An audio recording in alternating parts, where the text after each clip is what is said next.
이번 제46자 새벽기도 총증구는 종말의 징조라고 하는 주제로 우리 하나님의 말씀을 나눌 때에 큰 은혜의 시간 되시기를 간절히 바랍니다.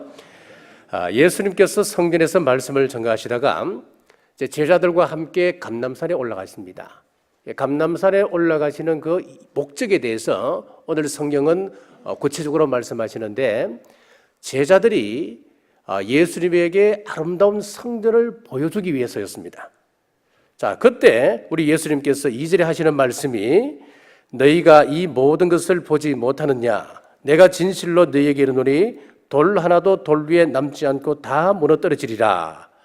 자, 우리 예수님은 전지전능하신 분입니다. 이 세상에 처음부터 끝까지 모든 것을 보고 계시는 분이십니다. 자, 어느 누가 그랬지요? 만약 5분 후에 일어날 일을 우리 사람이 알 수만 있다면 그 사람은 이 세계 속에서 가장 최대의 화제 인물이 될 것이다 라고 했습니다.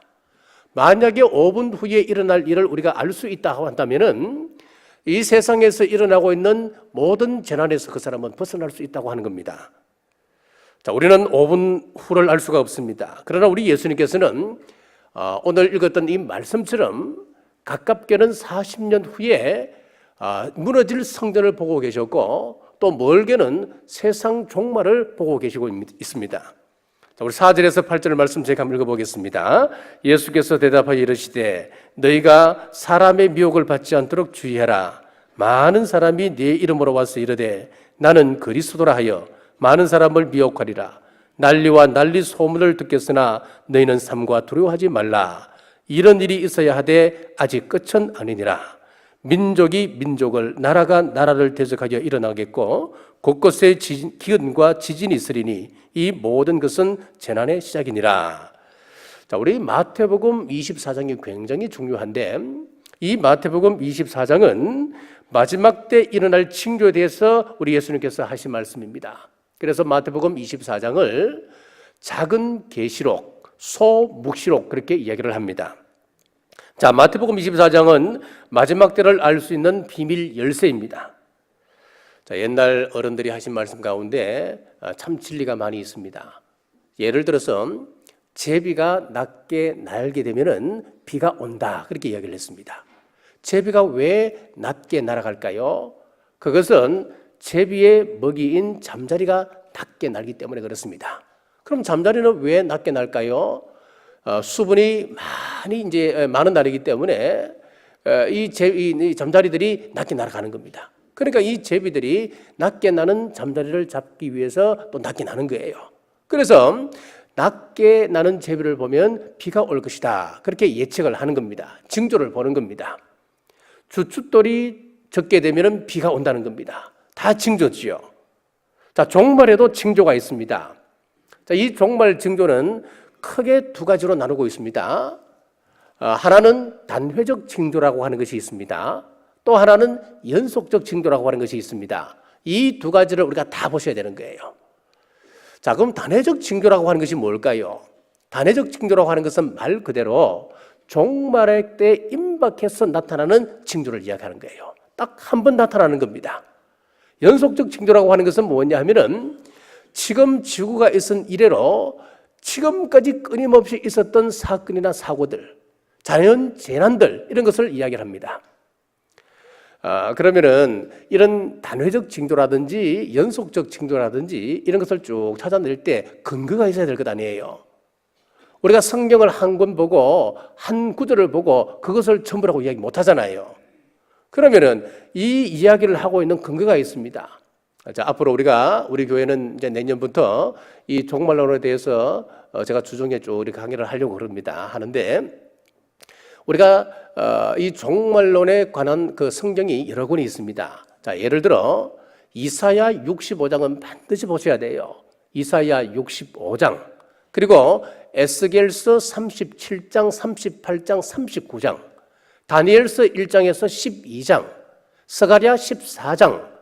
자, 그리고 신약에 넘어가면 오늘 읽었던 마태복음 24장, 25장, 고린도전서 15장, 데살로니가 전서 4장, 5장, 데살로니가 후서 2장, 그리고 베드로 후서 3장, 그리고 요한 계시록, 이것을 우리가 종합적으로 쭉 다 보셔야 되는 거예요. 계시록 한 권만 보고 우리가 다 읽을 수 있고 이해할 수 있다. 이해할 수가 없어요. 종합적으로 이 여러 가지 책들을 전부 다 우리가 펴놓고 우리가 깊이 묵상하며 보면 전부 다 이것이 연계가 되어 있다고 하는 것을 우리가 깨닫게 되는 거예요. 그리고 이 종말론들은 쭉 보면은 상징으로 다 되어 있기 때문에 상징을 이해하지 못하면은 접근을 못합니다. 그러면은 이런 방금 제가 나열했던 이런 여러 가지 성경책을 종합적으로 놓고 우리가 통시적으로 볼 때에 여기서 5가지 단회적 징조를 찾아낼 수가 있고 또 15가지 연속적 징조를 우리가 찾아낼 수가 있는 거예요. 자, 오늘 먼저 5가지 단회적 징조에 대해서 말씀을 한번 우리 살펴보도록 하겠습니다. 자, 근거가 있는 거예요. 또 하나 미리 말씀드리고 싶은 것은 저도 지금 종말론에 대해서 제가 다 안다는 게 아니에요. 이거는 하나님께서 열어주셔야 알 수 있겠지만은 저도 지금 공부를 하고 있는 가운데 있고 또 제가 지금 제시하고 있는 것들이 모든 게 불완전합니다. 불완전하기 때문에 또 여러분들이 마음을 열어놓고 이렇게 받아들이시면 좋겠습니다. 이게 절대적이다. 저 사람은 다 알고 있는 사람이다. 그렇게 보시면 안 되는 거예요. 하지만 제가 지금까지 한 4년 정도 매달 성경을 공부하고 종말론을 공부하고 또 많은 책들을 쭉 참고하며 보면서 이것만큼은 성경에서 크게 벗어나지 않고 또 성경에서 우리가 얻겠다 하는 것을 지금 여러분에게 말씀드리니까 또 여러분들이 그렇게 이해하고 쭉 들으시면 되겠습니다. 자, 또 하나는 지금 이단들은 전부 다 임박한 종말론을 가지고 우리에게 접근합니다. 자, 기성교회에서 경주남부교회에서 이러한 이야기들을 가르쳐 주더냐? 요한계시록에 대해서 말씀하고 있더냐? 다니엘에 대해서 이야기하고 있느냐? 아니, 처음 듣는데 다 넘어가는 거예요. 자, 우리가 이단에 빠지지 않으려면은 우리가 이 종말론에 대해서 관심을 기울이셔야 됩니다. 안 그러면 지금은 다 넘어갑니다. 요즘은 인터넷이 발달되어져 있기 때문에 교회에서 이야기하지 않아도 다 나름 뒤에서 전부 다 인터넷 보고 다 이야기하는 거예요.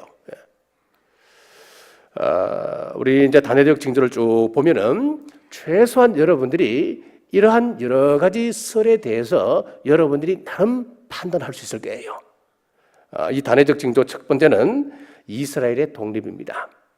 이스라엘의 독립은 1948년도에 이미 이루어졌습니다. 자, 그리고 두 번째는 앞으로 종말이 임박하게 되면 단회적 징조 가운데 통일 정부가 등장합니다. 그리고 통일 경제가 나타납니다. 통일 화폐가 나타나고 통일 종교가 나타나게 됩니다. 자, 이런 이야기들은 지금 쭉 진행 가운데 있다고 여러분 보시면 됩니다. 통일 경제 같은 경우에는 지금 우리 대통령이 동남아를 순방하고 있잖아요. 전부 다 이 경제 어떤 권역별로 쭉 나눠져 있어서 권역별로 지금 통일 쭉 이루어져 가고 있는 것을 보게 되는데 마지막 때는 권역별이 아니라 전 세계가 하나의 경제 통일 국가가 된다는 거예요. 경제뿐만 아니고 정치적으로도 하나 되는 그날이 온다는 겁니다. 자, 이런 이야기들이 제가 아까 말씀 가운데 성경을 쭉 나열했는데 거기에 종합적으로 쭉 보면 그것이 나타나 있다는 거죠. 자, 그리고 세 번째는 짐승의표 666입니다. 짐승의표 666은 지금 가장 핫한 그런 분야입니다. 요즘 베리칩 이야기가 많이 등장하는데 사람들이 666을 베리칩이다 그렇게 이야기하는 사람들이 참 많습니다. 또 여기저기에서 인터넷을 보면은 또 많이 그런 이야기들을 주장하고 있습니다. 자, 그런데 여러분이 잘 보셔야 됩니다. 성경은 단편적으로 보는 게 아닙니다. 통시적으로 보셔야 됩니다. 쭉 우리가 종말론에 관련된 성경을 살펴보게 되면은 이 베리칩은 666 짐승의 표다 그렇게 이야기가 참 힘듭니다. 자, 왜냐하면은 우리가 성경을 쭉 살펴보게 되면은 짐승의 표가 나타날 때는 한 가지 결정적인 힌트가 하나 있습니다. 그것이 뭐냐 하면은 우리의 믿음과 연결시키는 때가 온다는 거예요. 우리의 믿음과 연결된 그때에 나타난 것이 뭐냐? 사람들의 통치 수단으로 짐승의 표 666을 사람들에게 찍게 만듭니다. 그런데 아직까지는 이 짐승의 표와 믿음이 연결되어 있지 않습니다. 그렇기 때문에 베리칩을 짐승의 표 666이다 그렇게 이야기하는 것은 무리입니다. 앞으로 이 베리칩은 666 짐승협회에 거의 근접해 있다. 언젠가는 어떤 형태로든 우리에게 그러한 것을 찍게 되지만 아직까지는 그 마지막 그 전 단계에 와 있다. 그렇게 보셔야 됩니다. 자, 그리고 네 번째는 제3성전입니다. 자, 이 제3성전은 지금 잠깐 우리 다큐 영화를 한번 보겠는데 마지막 때 되면은 성전산에 지금은 회교 사원이 들어서 있습니다. 회교 사원이 들어서 있지만은 마지막 때는 그 회교 사원이 무너뜨려지고 거기에 성전이 들어선다. 성전이 들어서서 이스라엘 백성들이 구약에서 이야기하고 있는 제사의 이 모든 것을 회복을 하게 된다. 뭐 그런 이야기지요. 그러면은 이 제3성전이 과연 지금 어디까지 진행되어 있는가? 제가 한 4년 전인가요? 김종철 감독이 제3성전이라고 하는 다큐 영화를 만들었습니다. 이 김종철 감독은 굉장히 신앙적인 사람이에요. 회복이라고 하는 영화로 이미 알려져 있고 또 회개라고 하는 영화로 이미 우리 기독교인들에게 굉장히 인기가 있는 그런 감독입니다. 이번에 4년 전에 이제 카메라 하나 들고 이제 이스라엘로 간 거예요. 그래서 여러 이제 각계각층에 거기에 관련된 사람을 만나면서 이제 다큐 영화를 이제 찍을 되겠는데 이 포항에서 영화를 이제 상영을 하게 됐죠. 그때 이제 시사회를 먼저 열 때 우리 경주에 있는 목회자들, 포항에 있는 목회자들이 그 시사회에 참석을 하게 되었습니다. 그때 제3영화를 성전이라고 하는 영화를 보고 그때 이제 자료를 제가 좀 많이 좀 받아봤습니다. 근데 우리가 오늘 이 단회적 징조라고 하는 건 요것만 잘 이해하셔도 이 여러 가지 이런 이야기들이 등장했을 때에 여러분들이 어느 정도 분간을 할 수가 있는 거예요. 이 단회적 징조라고 하는 것은 한 가지만 나타나는 것이 아니고 성경의 종말론에 관한 책들을 쭉 우리가 종합적으로 통시적으로 봤을 때에 5가지가 나타나야 된다는 거예요. 아시겠죠? 그러니까 예를 들어 성전이 완성되었다고 해서 종말이다. 그렇게 보시면 안 된다는 거예요. 종말론을 깊이 연구하시는 분들의 그 입장들을 우리가 충분하게 이제 수용을 해 주셔야 됩니다. 예. 자, 그리고 마지막으로 5번째가 어떤 단회적 징조가 나타나야 되느냐 하면은 이스라엘의 기독교인들이 급증하는 거예요. 땅끝 선교입니다. 요즘 이제 땅끝에 대해서 많은 사람들이 이제 의견이 분분합니다. 그래서 대부분 사람들의 입장들이 복음이 이스라엘에서 출발했기 때문에 다시 복음이 이스라엘로 들어가는 것, 그것이 바로 땅끝이다. 그렇게 결론이 모아지고 있습니다. 이스라엘의 소수자법이 통과되었습니다. 자, 이 소수자법이 뭡니까? 우리나라에도 지금 소수자법 때문에 이 교회가 굉장히 지금 기도하고 있는 가운데 있습니다. 이 소수자법 안에는 동성애가 들어가 있습니다. 이슬람이 들어가 있습니다. 그래서 우리는 이 동성애법이라든지 그것을 포함하고 있는 소수법에 대해서 우리는 지금 굉장히 지금 기도하고 있는 가운데 있어요. 성경에 이 동성애가 허용된다면 그 나라는 망하는 나라거든요. 동성애가 허용되어 버리면 그 도시는 망해버렸습니다. 그래서 우리는 국가의 존망을 두고 우리는 이것을 저지하기 위해서 기도하고 있습니다. 자, 그런데 이스라엘에는 이 소수자법이 통과되었어요. 이스라엘에서 소수자들이 누구냐니까 기독교인들이에요. 그러면 이 소수자법이 통과되면은 법적으로 이 소수자들이 보호를 받습니다.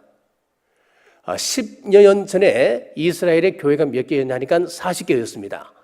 그런데 올해 이스라엘의 교회가 몇 개가 되었냐니까 400개가 되었습니다. 자, 그것을 우리는 단순하게 지나가는 이야기로 들으시면 안 돼요. 우리는 이 이야기를 들으면서 굉장히 여러분 깊게 여러분 마음속에 새겨두셔야 됩니다. 정말 이 마지막 때에 이스라엘에 이런 기적 같은 일들이 일어나구나. 지금 이 제3성전은 뭐냐 하면은 아직까지 예수님께서 이 땅에 오시지 않았다고 전제하고 지금 하는 이야기거든요. 자, 그러면은 왜 이스라엘 땅에 지금 교회가 400개나 되었을까? 물론 이제 교회도 포함되고 그 속에는 기도처도 포함이 되어 있고 가정 예배처도 다 포함이 되어 있습니다. 그래서 400개인데 어쨌든 우리가 눈여겨봐야 할 것은 지금 이스라엘 사회에서 기독교인들이 급증하고 있다고 하는 것은 우리는 깊이 보셔야 됩니다. 앞으로 오늘 뭐 시간이 다 돼갖고 이 5가지 단회적 징조만 우리가 쭉 살펴보고 제가 마무리를 짓겠는데 이 외에도 마지막 때 일어날 징조 가운데 15가지 연속적인 징조가 있습니다. 이 연속적인 징조라고 하는 것은 지금까지 역사가 있은 이래로 있었던 여러 가지 사건들을 쭉 나열하고 있는데 마지막 때가 되면은 그 강도가 세워지고 이러한 일들이 동시다발적으로 일어나게 된다고 하는 것을 알 수가 있습니다. 자, 예를 들어서 15가지 징조 가운데 한 가지가 지식입니다. 속도입니다. 속도. 클라우스 슈바베라고 하는 사람이 4차 산업혁명을 발표를 했습니다. 이 사람이 발표를 하면서 2025년을 티핑 포인트로 보고 있습니다. 이 티핑 포인트라고 하는 것은 뭐냐면은 이 모든 자연 현상들이나 이 사회 현상들이 우리가 느끼지 못할 정도로 천천히 움직이다가 티핑 포인트가 되면은 사람들이 상상하지 못할 정도로 속도가 빨라져 버리는 거예요. 우리가 상상하지 못할 정도의 어떤 결과물이 나타나기 시작하는 거예요. 그것을 티핑 포인트라고 이야기합니다.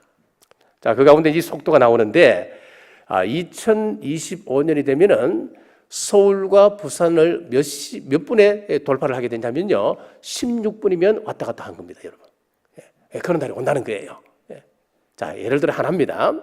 이런 속도가 빨라집니다. 자, 그거에 대해서 이제 내일 우리 같이 한번 쭉 말씀을 한번 나눠보도록 하겠습니다. 여러분, 중요한 것은 우리가 이런 단회적 징조를 쭉 살펴보면서 성경과 지금 이 세상에서 일어나고 있는 일들에 대해서 여러분들이 깊이 관심을 가지고 또 우리가 이것에 대해서 관심을 기울이지 아니하면은 마지막 때 나타나는 연속적인 징조 가운데 하나가 거짓 그리스도입니다. 그리고 적그리스도입니다. 이런 것들이 나타나게 될 때에 우리는 속수무책으로 당할 수밖에 없습니다. 그래서 우리가 이 단회적 징조에 대해서는 우리가 깊이 관심을 기울이고 우리가 보셔야 여러분들이 미혹되지 아니하고 마지막 때 우리 신앙을 지켜나갈 수 있다고 저는 믿습니다. 깊이 여러분 관심을 기울이시고 이번 새벽기도 총증원에 꼭 우리 개근하셔서 가장 기본적인 이런 우리 지식에 대해서 우리가 습득해 나가고 준비할 수 있기를 간절히 바랍니다. 우리 기도하겠습니다. 하나님 아버지 은혜를 감사합니다. 오늘 우리 주님께서 마지막 징조를 말씀하셨습니다. 깨닫는 눈과 귀를 허락하여 주셔서 잘 깨달아 알게 하여 주옵소서. 마태복음 10장 기도합니다. 마태복음 10장 7절 우리 남북의 성도들 천국 가게 하여 주옵소서. 마태복음 10장 8절 천국 가는 그날까지 건강을 지켜 주옵소서. 사랑하는 자여 내 영혼이 잘된 같이 범사가 잘되고 강건할지어다. 마태복음 10장 12절 기도합니다. 우리 성도들 가정과 직장과 생업에 하나님의 평안이 있을지어다. 우리 자녀들과 부부관계에 평안이 있을지어다. 이 모든 말씀 믿음대로 될지어다. 이제는 우리 주 예수 그리스도의 은혜와 우리 하나님 아버지의 무한하신 사랑과 성령님의 감동감화 위로교통 충만하심이 오늘 주신 말씀 앞에 순종하고 새롭게 결단하기로 다짐하는 온 성도들 머리 위에 지금부터 영원토록 함께 하시길 간절히 축원하옵나이다. 아멘. 우리 계속해서 우리 한 2분 정도 통성으로 기도하겠습니다. 말씀 충만을 위해서, 기도 충만, 성령 충만을 위해서 기도하시기 바랍니다.